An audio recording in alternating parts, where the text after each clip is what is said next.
Bagaimana toleransi terkait kekhusyuan? Ya, sebetulnya begini, tadi saya katakan khusyuk itu bukan fokus.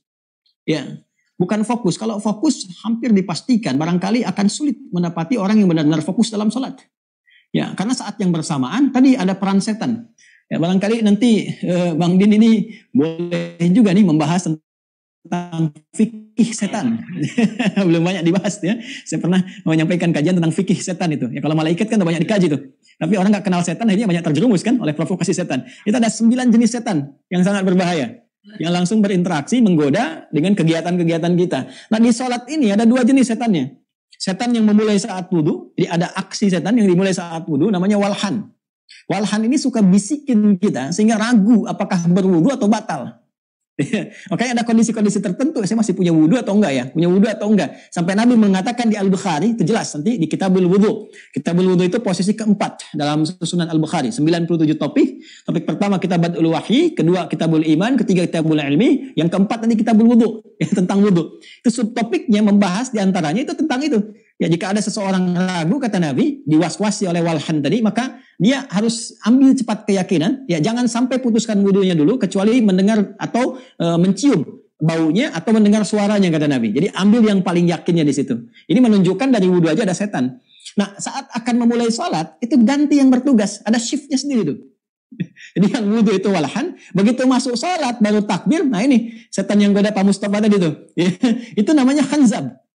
Ya namanya khanzab, ada yang menyebut khinzib, ada yang menyebut khanzab. Jadi begitu kita bertakbir, sebelum takbir dia belum tugas Pak.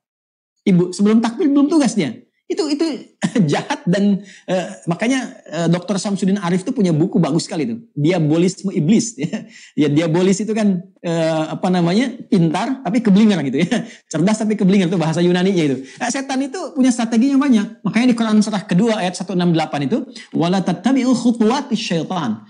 Khutwah itu jamak dari kata khutwah, langkah strategis yang sudah merencanakan dari A sampai Z. Jadi kalau gagal di sini, masuk di sini. Gagal di berdiri, dia masuk di ruku. Ya, jadi dari awal kita menghadap kiblat, dia belum mulai. Tapi begitu Anda bertakbir, saya bertakbir, kita bertakbir, dia langsung mulai. Udhkur kada, langsung ingat ini, ingat itu. Nah, untuk bisa menangkal semua itu, artinya apa? Untuk bisa menangkal, tadi Allah hadirkan khusyuk. Coba pahami apa yang mau kita ucapkan. Setelah diucapkan, untuk menghambat apa yang dimasukkan setan dalam pikiran tadi, kita terjemahkan. Jadi begitu mengucapkan Allahu Akbar, terjemahkan di kepala kita Allah Maha Besar. Resapi di hati kita, bawa suasana untuk menikmati sholatnya itu. Jadi kalau diartikan fokus gak akan dapat.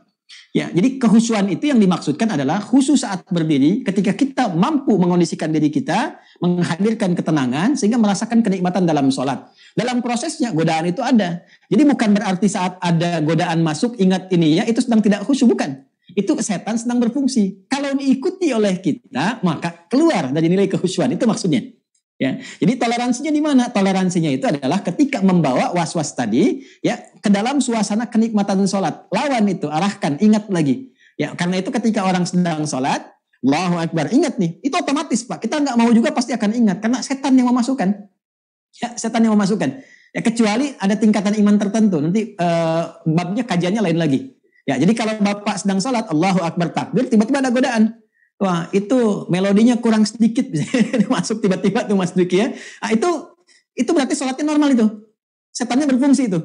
Ya patut dicurigai kalau nggak ada apa-apa, justru patut dicurigai. Kok nggak ada perjuangan dalam sholat. Ya. Jadi begitu Anda ada masukan sedikit, ya, dan seterusnya, masuk seperti itu godaan, setan berfungsi. Nah, kita yang berusaha kemudian menangkal was-was itu dan mengarahkan pada kenikmatan sholat, kepasrahan sholat kita itu, kehusyuan kita, itu yang disebut dengan proses khusyuk. Ya, demikian kalau kita bisa menang dari itu, mempertahankan khusyuk bagus. Kalaupun dapat 20%, 10%, kata ulama masih khusyuk. Yang penting di dalam suasana kita salah satu posisi itu sedang berdiri, ada masih kegiatan kita itu yang dikerjakan ingat kepada Allah. Walaupun 10% masuk kategori khusyuk. Tapi khusyuknya 10%. Gitu ya. Baik. Kemudian ketika kita rukuk, itu pasti ada lagi. Nah, suasana kita yang memahami gerakan, bacaan, mampu menghadirkan kemudian penghayatan dalam jiwa, itu yang bisa menangkal godaan setan. Dapat berapa di ruku? 60% khusyuk. Di sujud dapat berapa? 80% khusyuk. Nanti kekurangan-kekurangan yang tadi dilakukan dalam sholat, ya ada 10% sekian persen, kita lengkapi pasca sholat. Makanya khusyuk dibagi 3. Pra sholat, Jadi persiapan, sedang sholat, kekuatan kita melawan godaan setan dan memasrahkan diri kepada Allah. Pasca sholat. Pasca sholat itu lewat apa? Itu yang disebut dengan zikir.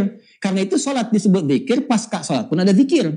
Sholatnya disebut zikir. Quran surah ke-20 ayat ke-14. Wa aqimis sholata li dzikri. Pasca sholat ada zikir. Quran surah ke-4. An-Nisa ayat 103. Fa idza qadaitumus sholata fadhkurullaha qiyaman wa qu'udan wa 'ala junubikum. Kalau Anda telah tuntas mengerjakan sholat, barangkali ada yang tidak terkoneksikan dengan Allah. Ada yang belum khusyuk di posisi sholat tadi.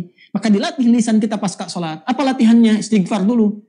Untuk memohon ampunan kepada Allah. Barangkali tadi saat sholat itu ada yang tidak fokus sepenuhnya. Maksudnya tidak pasrah kepada Allah. Ada yang mengikuti godaan setan. Itu istighfar. Makanya sesaat setelah salam. Assalamualaikum warahmatullahi. Assalamualaikum warahmatullahi. Kita katakan astagfirullah. Astagfirullah. Astagfirullah. Astagfirullahaladzim. Alladzi la ilaha illa huwal hayyul qayyum wa atubu ilaihi. Bismillah.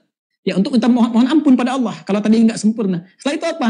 Latih lagi Allahumma antas salam. Kita merayu Allah minta lewat doa. Wa minkas salam. Tabarakta ya dzal jalali wal ikram. Ya Allah, Engkau yang maha baik, yang maha memuliakan. Kesempurnaan ada padamu. Hamba enggak sempurna. Salat pun tadi mungkin belum khusyuk. Tapi Engkau pemilik kesempurnaan. Engkau yang maha baik, pemberi berkah. Dzal jalali wal ikram. Itu pemberi yang tidak memandang apapun sepanjang ada niat baik dari hamba itu.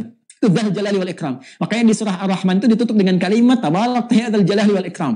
Ya, itu tidak memandang kita sudah mengerjakan apapun fa bi ayyi ala'i rabbikum atukadziban. Walaupun sedikit ya Allah, tapi Engkau kan maha penerima walaupun sedikit. Engkaulah syakur. Engkaulah ya dzal jalali wal ikram. Lalu setelah itu kita berlatih untuk meningkatkan konektivitas kita dengan Allah. Subhanallah, subhanallah, subhanallah. Alhamdulillah, alhamdulillah, Allahu akbar, Allahu akbar. Zikir pasca salat ini menyempurnakan keadaan kita yang mungkin khusyuk dalam berdirinya sekian persen, ruku sekian persen, sama sujudnya sekian persen. Dan itu tidak mengurangi keadaan sah kita dalam salat sepanjang rukunya terpenuhi. Ya, jadi kalau rukun itu ada 13 dalam salat ya, dari mulai takbir sampai salam. Itu rukun itu termasuk gerakan dan bacaan.